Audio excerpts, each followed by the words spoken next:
오늘의 사연 시작하겠습니다. 남편이 차를 세우자 나는 무작정 차에서 내렸습니다. 남편은 내가 내리자마자 그대로 차를 몰고 내 눈앞에서 흔적도 없이 사라져버렸습니다. 매정한 놈, 내가 지랑 결혼한다고 나 좋다고 결혼만 해주면 손에 물 한 방울 안 묻히고 살게 해준다는 그 좋은 배경의 남자들 다 뿌리치고 결혼해줬건만 결혼을 하고 나니 내가 우선이 아니라 시댁이 우선이고 그 중에서도 제사가 최우선인 사람이었습니다. 아무리 조상님이라지만 죽은 사람한테 뭐 그렇게 정성을 들이는지 지 마누라인 살아있는 나한테는 이렇게 개똥처럼 대하면서 말입니다. 웃기지도 않습니다. 서울로 올라가면 당장 이혼이라 생각했습니다. 요 놈의 주댕이 나는 손으로 내 입을 찰싹찰싹 때렸습니다.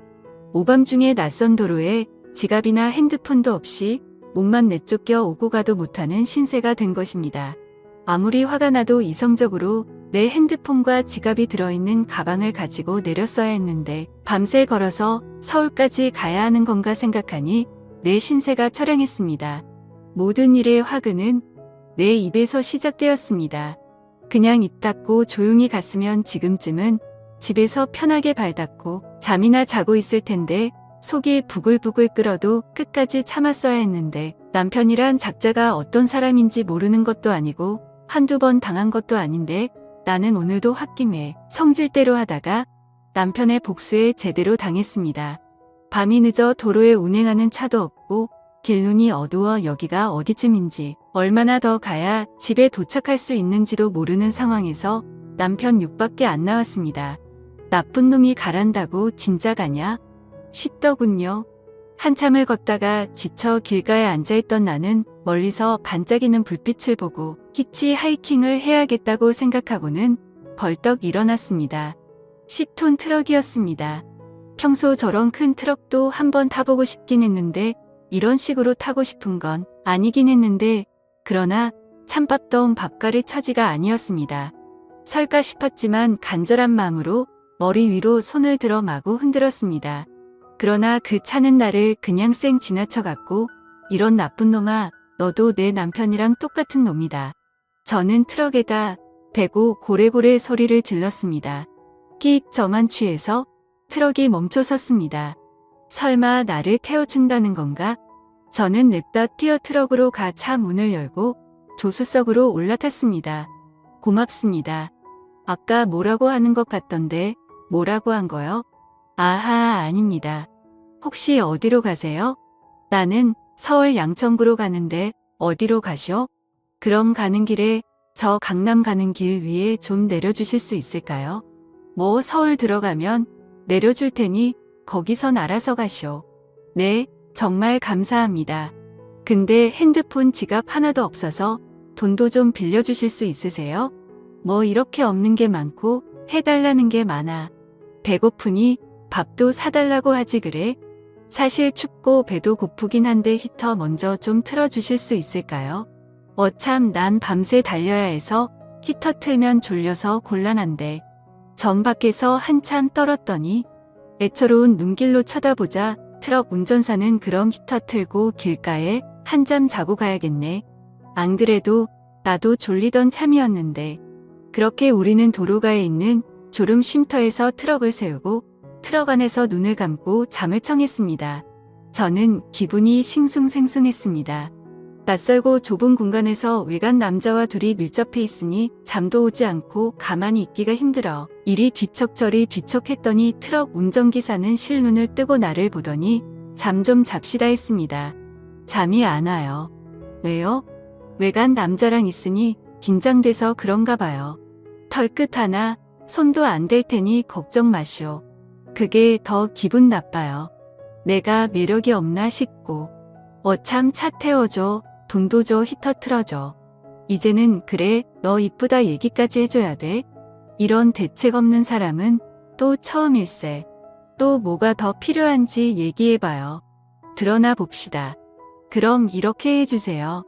트럭 운전기사에게 나는 원하는 걸 얘기했고 기사는 이 여자가 진짜인가 싶어 한참을 생각하는 눈치더니 그럼 넓은 뒷자리로 건너가서 합시다. 새벽녘이 밝아올 때쯤 트럭 안은 히터 덕분인지 내 몸에서 열이 나는 건지 더 이상 춥지 않고 사우나 같이 후끈했습니다. 우리 배고픈데 밥 먹으러 가요. 밥 사달라는 말을 아주 자연스럽게 하네 그려. 호은아는 웃으며 트럭 운전기사의 팔짱을 끼고 휴게소에 들어갔습니다. 휴게소 식당에 마주 앉아 순댓국을 먹으며 트럭 운전기사가 물었습니다. 무슨 일이 있었길래 오밤중에 도로에 있었던 거요? 실은 어제 시댁 제사 다녀오는 길에 남편하고 싸우고 화내며 내렸어요. 그 나쁜 놈은 그냥 가버리고. 이때다 싶어 저는 트럭 운전기사 아저씨에게 자초지종을 설명하기 시작했습니다. 저는 남편과 제사 지내러 시댁인 경주에 내려갔다 서울로 올라오는 길에 차 안에서 신랑에게 싫은 소리를 좀 했습니다. 아무리 종갓집이라도 제사를 한 달에 한 번씩 내려가서 지내는 건 너무 무리 아니야? 내가 집에서 쉬는 것도 아니고 맞벌이하면 적어도 어머니가 장이라도 봐주셔야 하는 거 아니야? 내가 내려가서 요리만 하는 것도 아니고 서울에서 장 봐서 부랴부랴 경주 내려가서 제사상 차렸으면 고생했다 수고했다 한마디라도 해주셔야 하는 거 아니냐고 결혼 전에 미리 얘기했잖아. 우리 집 제사 12번 다달이 있다. 며느리가 너 혼자뿐이니 힘들 텐데 할 수 있겠냐? 못한다고 하면 나도 결혼할 수 없다. 그랬더니 내가 할 수 있다 결혼해달라고 졸라놓고는 이제 와서 누구를 탓해? 그래도 이건 너무하잖아. 시어머니랑 신우 2명 당신까지 모두 도와주면 그렇게 힘들지는 않을 거라며 난 당신 믿고 결혼한 건데 아버님은 당신 데리고 동네 어른들한테 인사시킨다고 데려가 버리고 어머니는 허리 아파서 못한다. 신우들은 여행 갔다. 애 어려서 못 온다. 결국엔 제사상 나 혼자 다 준비하고 차리는 게 한두 번이야. 엄밀히 말하면 나는 당신의 핏줄도 아닌데 내가 왜 그 고생을 해야 하냐고. 나 식모로 부려먹으려고 결혼한 거야. 그래서 고생 많을 거라고. 집도 당신 이름으로 사주시고 부모님도 할 만큼 하셨잖아. 받을 만큼 받고는 좋아서 이게 벌어진 게 누군데 이제 와서 못한다고. 누가 보면 몇십 년 혼자 제사상 차린 줄 알겠어? 이제 1년도 안 됐는데. 더러워서 그놈의 집 가져가고 결혼 물러. 난 제사상을 내가 준비한다는 게 불만이 아니라 애초에 약속이랑 다르게 모두 나몰라라 하는 당신 포함 시댁 식구들 태도에 불만이라는 거야. 나도 너 이러는 거 질린다. 걸핏하면 결혼 무른다느니 시댁을 우습게 보는 태도며. 이래서 내가 결혼을 안 하려고 했는데 어린 거 너무 티내지 마라. 차 세요. 나 내릴 거야. 자초지정을 다 들은 트럭 기사는 무슨 말을 하려다가 입을 꾹 다물었습니다. 표정을 보아하니 분명 내가 잘못했네라는 뉘앙스로 한마디 하려다 괜히 참견해서 일 키우고 싶지 않았는지 그냥 그랬구먼 하고 고개만 끄덕이고 말더군요. 분명 이 아저씨는 할 말 안 할 말 구분도 할 줄 알고 역시 연륜이 있으니 사람에 대해 파악하는 것도 빠르고 대처도 잘하는 것 같습니다. 이 아저씨가 뒤로 한 발 물러서니 순간에 제 화를 누그러뜨리는데도 효과가 좋았습니다.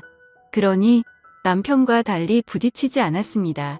저도 물론 제가 어느 정도 잘못했다는 것도 알고 억지를 부리는 것도 알고 있는데 다 알고 있으면서도 이렇게 물러서니 오히려 제가 좀 멋쩍어지는 느낌이었습니다. 그나저나 저는 아무래도 좋았습니다. 그 아저씨의 외모가 제 이상형과 부합하기도 했고 덕분에 오랜만에 쿵짝 맞는 사람을 만났으니 말입니다. 이런 기회가 흔한 것도 아니고. 혹시 결혼하셨어요? 했지. 애도 벌써 다 커서 지 밥벌이 하는데. 사모님이랑 금술은 좋으세요? 우리 마누라하고는 사별한 지 몇 년 됐어. 살아있을 때는 금술이 좋았지. 그러실 것 같아요. 아내분 그릴 때 어떻게 하세요? 뭐 어쩔 수 있나. 죽은 사람이 살아 돌아올 수 있는 것도 아니고. 외로우시겠다. 그럴 땐 저한테 연락 주세요. 참, 이 아가씨가. 아니, 아줌마가 당돌하기도 하네. 그래서 싫으세요? 난 단순한 놈이라 골치 아픈 건 싫어. 한 번이면 됐지. 아저씨가 여자를 만나지 않는 건 소중한 재능 낭비라고요. 그리고 우리가 또 어떤 인연이 될지는 모르잖아요. 소중한 인연 계속 이어나가자고요. 혹시 집안에 제사 지내세요? 아니, 난 안 지내. 나는 막내라 우리 형님이 알아서 지내지. 형님도 그냥 간단하게 기도만 하시지. 나만 그냥 아내 기일날 아내 좋아했던 것만 몇 개 밥상에다 놓지. 저 어떠세요? 무슨 말이야? 오늘 처음 봤는데 내가 아가씨를 어떻게 알아? 호호 저는 아저씨 너무 좋은데. 이대로 헤어지기는 너무 아쉬운데 여기 앞에 있는 전화번호로 연락드리면 되죠? 전화 드릴게요. 자주 만나요, 우리. 트럭에 타고 기사가 시동을 걸고 출발하려고 하자 저는 기사의 손을 잡으며 밥을 먹어서 졸린데 조금만 더 쉬었다 가요.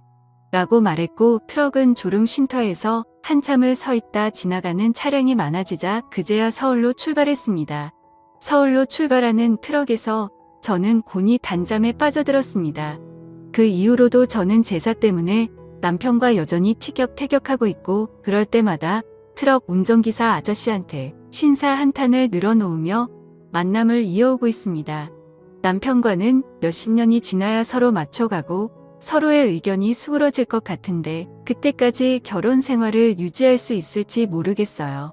저한테는 오히려 나이 차이가 좀 나면서 배려심 많고 적극적으로 챙겨주는 운전기사 아저씨가 딱이라는 생각도 들고 있고 하루라도 빨리 마음을 정하고 정착을 해야 할 텐데 결정을 내리기 쉽지 않네요. 제가 남은 생을 행복하게 살아가려면 어떤 선택이 현명할까요? 사연을 들어주셔서 감사합니다.